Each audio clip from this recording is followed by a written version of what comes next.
വയനാട് ഉരുൾപൊട്ടൽ ദുരന്തത്തിൽ മരിച്ചവരുടെ കുടുംബത്തിന് 6 ലക്ഷം രൂപ ധനസഹായം പ്രഖ്യാപിച്ച് സംസ്ഥാന സർക്കാർ.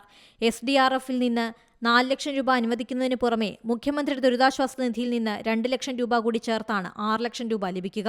മരിച്ചവരുടെ കുടുംബാംഗങ്ങളില്ലെങ്കിൽ അടുത്ത ബന്ധുക്കൾക്ക് ധനസഹായം നൽകും.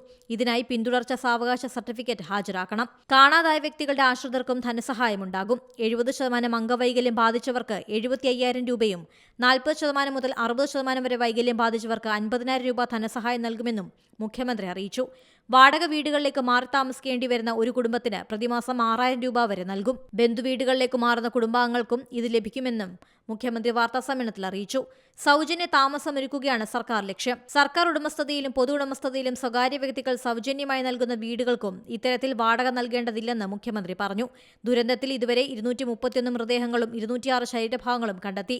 മേപ്പാടിയിൽ നിന്ന് 39 ശരീരഭാഗങ്ങളും നിലമ്പൂരിൽ നിന്ന് 172 ശരീരഭാഗങ്ങളുമാണ് കണ്ടെത്തിയത്.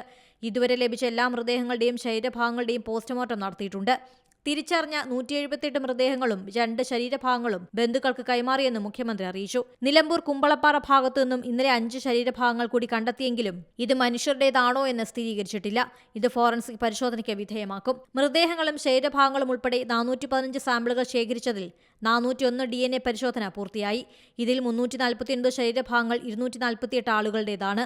ഇത് 121 പുരുഷന്മാരും 127 സ്ത്രീകളുമാണെന്നും തിരിച്ചറിഞ്ഞിട്ടുണ്ട്. 52 ശരീരഭാഗങ്ങൾ പൂർണ്ണമായും അഴുകിയ നിലയിലാണ്. DNA പരിശോധനയ്ക്ക് 115 പേരുടെ രക്തസാമ്പിളുകൾ ശേഖരിച്ചിട്ടുണ്ട്. ബീഹാർ സ്വദേശികളായ 3 പേരുടെ ബന്ധുക്കളുടെ രക്തസാമ്പിളുകൾ ഇനി ലഭ്യമാവാനുണ്ട്. DNA പരിശോധനയുടെ അടിസ്ഥാനത്തിൽ 118 പേരെയാണ് ഇനി കണ്ടെത്താനുള്ളത്. ചൂരൽമല പാലത്തിന് താഴ്ഭാഗത്തായി വനത്തിലൂടെ ഒഴുകുന്ന പുഴയുടെ തീരങ്ങൾ കേന്ദ്രീകരിച്ചും നിലമ്പൂർ, വയനാട് മേഖലകളിലും തിരച്ചിൽ ഊർജിതമാണ്. 7 മേഖലകളായി തിരിച്ച് NDRF, fire force, civil defence, police, വനം വകുപ്പ് സേനാ വിഭാഗങ്ങളും സന്നദ്ധ പ്രവർത്തകരും തിരച്ചിൽ നടത്തുന്നുണ്ട്. ജനകീയ തിരച്ചിൽ ഒറ്റ ദിവസം തന്നെ 2000-ഓളം പേർ പങ്കെടുത്തു. വെള്ളിയാഴ്ച വരെ ചാലിയാറിൽ തിരച്ചിൽ നടത്തും. News desk C Malayalam news.